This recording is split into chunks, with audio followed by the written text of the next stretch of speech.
ఓం నమో భగవతే వాసుదేవాయ. పూర్వము కరుషము కరుషము కుంటి శకుంతలలో అండి కరుషము అనే ప్రాంతాన్ని పౌండ్రక వాసుదేవుడు అనే రాజు పరిపాలిస్తూ ఉండేవాడు. ఆయన ఒక విచిత్రమైన వ్యక్తి. ఆయన వాసుదేవుడు అని పేరు పెట్టుకున్నాడు. అందులో అంత పెద్ద విశేషం ఏం లేదు. సరే, కృష్ణ పరమాత్మ కూడా ఆ పేరుకి ఏమి అభ్యంతరం చెప్పలేదు. ఎందుకంటే వాళ్ళ నాన్నగారు కూడా వాసుదేవుడేగా, ఆ పేరుకి అభ్యంతరం చెప్పలేదు. ఆయన కొంచెం పెరిగి పెద్దవాడైన తర్వాత ఎవరో అంటాడనమాట, అయ్యా మీ పేరున్నవాడు మరొక ఆయన ఉన్నాడు, ఆయన వసుదేవుని కుమారుడు కాబట్టి ఆయనను కూడా వాసుదేవుడు అని పిలుస్తారు. అసలు వాసుదేవుడు ఆయనే అని లోకం నమ్ముతుంది. మరి ఆయన శంఖము చక్రము గదా పద్మాల్ని పట్టుకుని ఉంటాడు. ఈ విషయం చెప్పగానే ఈ వాసుదేవుడు ఏం చేశాడంటే, పౌండ్రక వాసుదేవుడు ఆ వాసుదేవుడు శంఖం అవన్నీ పట్టుకున్నాడు కదా, ఈయన కూడా వెంటనే ఒక శంఖాన్ని కొనుక్కున్నాడు. చూడండి, ఈయన కూడా వెళ్ళి ఒక శంఖాన్ని కొనుక్కున్నాడు, ఈయన కూడా వెళ్ళి ఒక చక్రాన్ని కొనుక్కున్నాడు. అంటే ఆ పేరుని ఆయనకున్నాయి లక్షణాలు, అదే సిమిలారిటీ ఈయనకు ఉండాలి కదా. మరి ఈయన కూడా ఒక గదను కొనుక్కున్నాడు, ఒక శంఖాన్ని కొనుక్కున్నాడు, ఒక చక్రాన్ని కొనుక్కున్నాడు. అయితే కృష్ణుడు ఆయన దగ్గర ఉండే ధనస్సు లాంటిది ఒక ధనస్సును కూడా చేయించుకున్నాడు. ఇప్పుడు ఆ వాసుదేవుడు ఈ వాసుదేవుడు ఒకటే అని ఇంపర్సానిఫికేషన్ అనొచ్చు. అట్లా అనుకున్నాడు అనమాట. కృష్ణుడు ఎప్పుడు ఏం కట్టుకుంటాడండి, పచ్చటి పట్టు పీతాంబరం కట్టుకుంటాడండి. అది తెలుసుకున్నాడు ఈయన. తెలుసుకొని ఇంకా ఈయన కూడా ఆ పచ్చని పట్టు పీతాంబరాన్ని కట్టుకోవడం ప్రారంభించాడండి. కృష్ణ పరమాత్మకి ఏముంది, ఒక కౌస్తుభ హారం ఉందండి. సరే, ఈ పౌండ్రక వాసుదేవుడికి కూడా ఈయనకు లేదా కౌస్తుభ హారం. అందుకని ఈయన ఏం చేశాడు, ఒక మంచి జాతి కలిగిన ఒక వజ్రాన్ని సేకరించి కృష్ణుడికి ఏమో ఆ కౌస్తుభము సహజ అలంకారంగా ఉంటుందండి. సముద్రుడు ఆయనకు ఆ వరాన్ని ఇచ్చాడు. కానీ ఈ పౌండ్రక వాసుదేవుడు ఏం చేశాడు, తాను సంపాదించిన ఒక మంచి జాతి వజ్రాన్ని ఏం చేశాడు, ఒక తాడు పెట్టి కట్టి మెడలో ఈ గుండెల మీద కనిపించేలా ధరించేవాడండి ఆయన. అంటే ఇప్పుడు శంఖం వచ్చేసింది, చక్రం వచ్చింది, గద వచ్చింది, ఆ ధనుస్సు వచ్చింది, ఆ పట్టు పీతాంబరాలు వచ్చాయి, ఒక మంచి జాతి రత్నం ఒకటి కొన్నాడు, అది తాడు కట్టుకొని మెడలో గుండెల దగ్గర కనిపించేట్టు వేసేస్తున్నాడు అండి. కృష్ణుడి ఎలా తిలకం పెట్టుకుంటాడు, ఎవరో చెప్పారు, కృష్ణుడు ఇలా తిలకం పెట్టుకుంటాడు. సరే, ఈయన కూడా కృష్ణుడిలాగానే తిలకం పెట్టుకోవడం మొదలుపెట్టాడు. ఈ విధంగా అతను ఏం చేశాడు, మన వాసుదేవుణ్ణి కృష్ణ పరమాత్మని అనుకరిస్తూ తాను కూడా నేను కూడా పౌండ్రక వాసుదేవుణ్ణి అని మురిసిపోయేవాడండి. కానీ ఈ పౌండ్రక వాసుదేవుల్లో ఒక బాధ మాత్రం ఉండిపోయిందండి.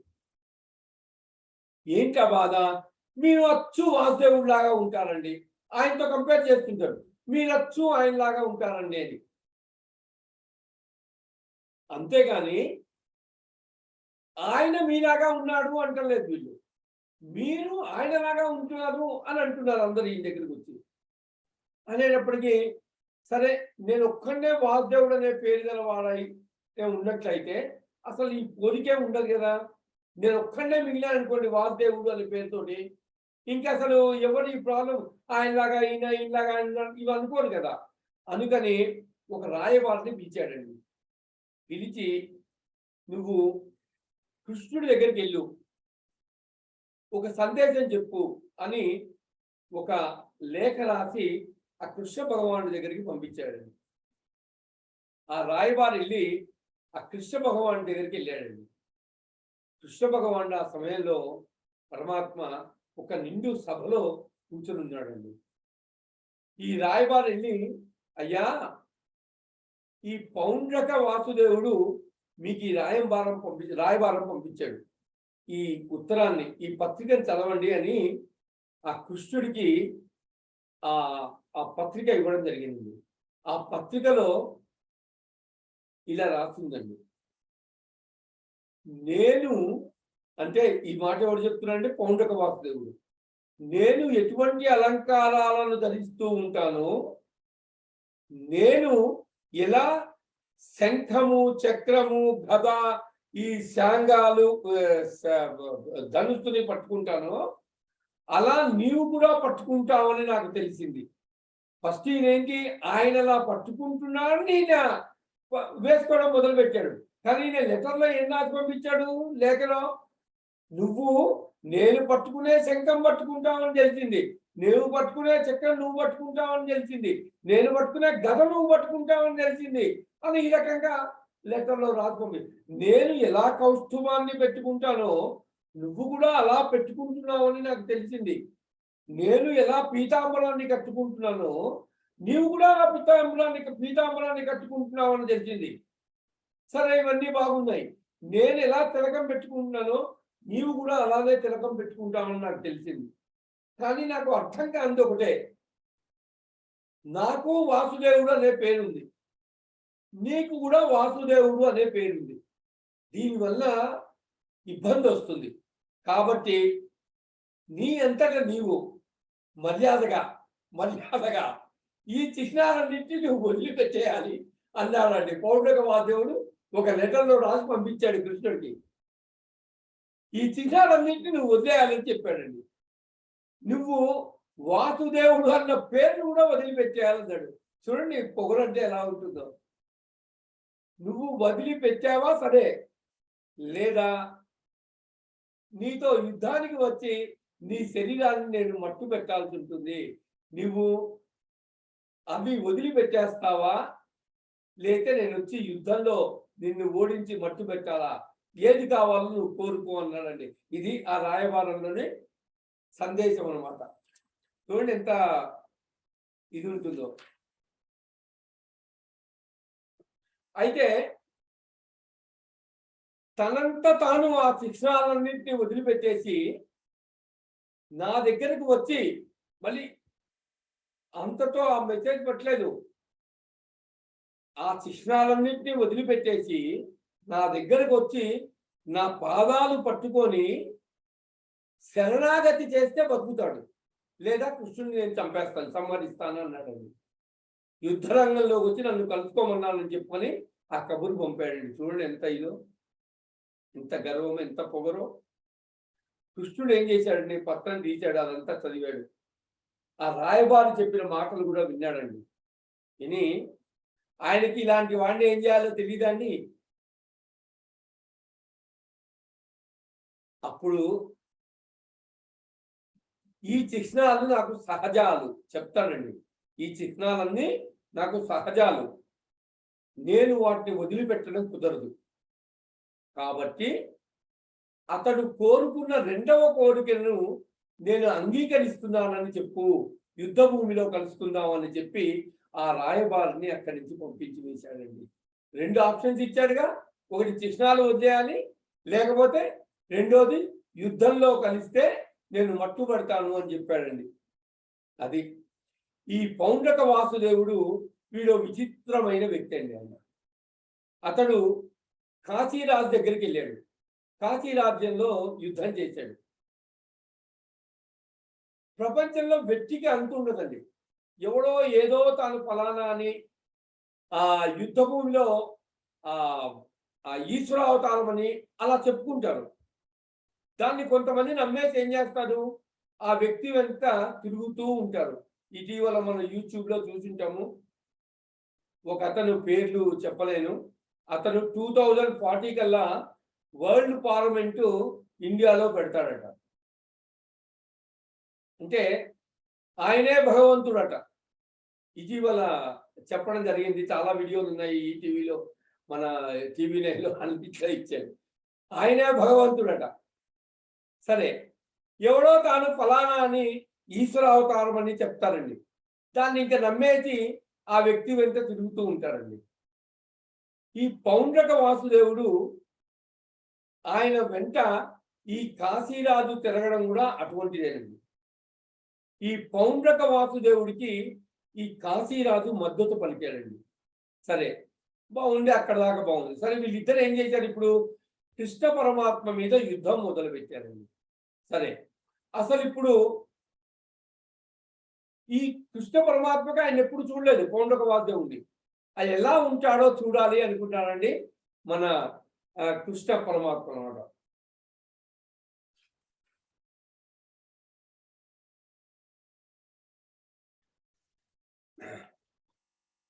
ఇటు ఆయన ఎలా నిలబడ్డాడో అటు కూడా ఆయన అలానే నిలబడ్డాడండి పౌండ్రక వాసుదేవుడు. ఈయన శంఖము, చక్రము, శాంగము, గద పట్టుకొని నిలబడ్డాడు. అక్కడ అతను కూడా అలాగే నిలబడ్డాడు. ఈయనకు కౌస్తుభం ఉంది. అది ఎలా ఉంటుందో, కృష్ణ పరమాత్మ కౌస్తుభం ఎలా ఉంటుందో అటువంటి రత్నాన్ని ఉదాహరణ తెచ్చుకొని అతను కూడా గుండెలకి కట్టుకున్నాడండి. కృష్ణ పరమాత్మ ఎలా హారాలు వేసుకుంటాడో, ఎలా మణికంఠాలు పెట్టుకుంటాడో, ఎలాంటి నూపురాలు పెట్టుకుంటాడో అలాంటి ఆభరణాలే ఆ పౌండ్రక వాసుదేవుడు కూడా పెట్టుకున్నాడండి. కృష్ణ పరమాత్మ ఎటువంటి పచ్చటి పట్టుపుట్టం కట్టుకుంటాడో పీతాంబరము, వాడు కూడా అలాంటి పచ్చటి పట్టుపుట్టమే కట్టుకున్నాడు. కృష్ణ పరమాత్మ రథానికి ఎప్పుడూ 5 గుర్రాలే కడతారండి. వాడు కూడా 5 గుర్రాలు చాలా చిత్రమైన పేర్లతో ఉంటాయండి. వాటిని దారుకుడు ఉంటాడు, దారుకుడే నడుపుతాడండి. అలాంటి గుర్రాలనే కట్టుకొని వాడు కూడా యుద్ధానికి వచ్చాడు. కృష్ణ పరమాత్మ ఎలా ఉన్నాడో ఎగ్జాక్ట్ గా పౌండ్రక వాసుదేవుడు కూడా ఆ మణి తప్ప, ఆ రత్నం ఏదో కట్టుకున్న అది తప్ప వాడు కూడా అలానే ఉన్నాడు. కృష్ణుడు వాడిని ఆ రథం మీద చూసి ఆశ్చర్యపోయాడు. రంగస్థలం మీద నటుడు ఎలా ఉంటాడో అచ్చు గుద్దినట్టు తనలాగే ఉన్నాడు అవతలి రథం మీద.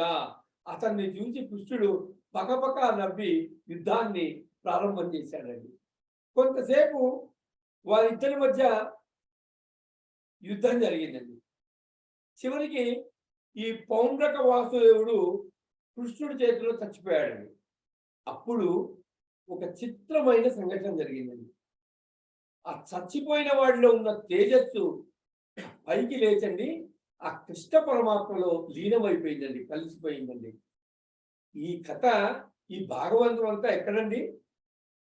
పరీక్షిత్తుకు చెప్తున్నారండి. పరీక్షిత్తు విన్నాడండి, విని తెల్లబోయాడండి. ఇదేంటి, ఆ పౌండ్రక వాసుదేవుల్లో తేజస్సు ఈ కృష్ణ పరమాత్ముల్లో ఎలా కలిసిపోయింది అని ఆ సుఖ మహర్షి చెప్తుంటే ఆయన్ని వడివడిగా ఆ ప్రశ్నలు అడగడం మొదలు పెట్టాడండి. ఫస్ట్ ఆఫ్ ఆల్ తెల్లబోయాడు సుకుడు. అప్పుడు అతని సందేహం తీరేలాగా పరీక్షిత్తుకి సమాధానం చెప్తున్నాడండి. పౌండ్రక వాసుదేవుడు ఏ పని చేసినా అచ్చం కృష్ణుల్లా ఉన్నాదా లేదా అని నిరంతరము కృష్ణున్నే తలుచుకుంటూ ఉండేవాడండి. నిరంతరము కృష్ణున్నే తలుచుకుంటూ ఉండేవాడు. అందుకని ఎప్పుడు ఆయన నిరంతరము ప్రతి క్షణము ఆయన కృష్ణ ధ్యానం పొందున్నాడండి. కృష్ణ ధ్యానం పొందున్నాడు కాబట్టి వాడు ఏ కారణం చేత తలచినా సంతతము ఎల్లప్పుడూ నిరతము తలచింది ఎవరినండి? ఆ వస్తువునే, ఆ నారాయణుణ్ణే, ఆ పరమాత్మునే, ఆ కృష్ణుణ్ణే. కాబట్టి చివరికి ఆ వస్తువులోనే కలిసిపోయాడు పౌండ్రక వాసుదేవుడు. ఈ పౌండ్రక వాసుదేవుడి వృత్తాంతం అండి ఎంత చిత్తమైందో చూడండి. దీని నుంచి మనం ఒకటి తెలుసుకోవాలి. ఏంటది?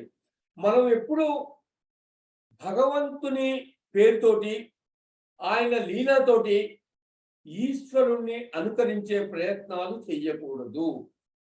అటువంటివి ధూర్త చేష్టితాలు అవుతాయి.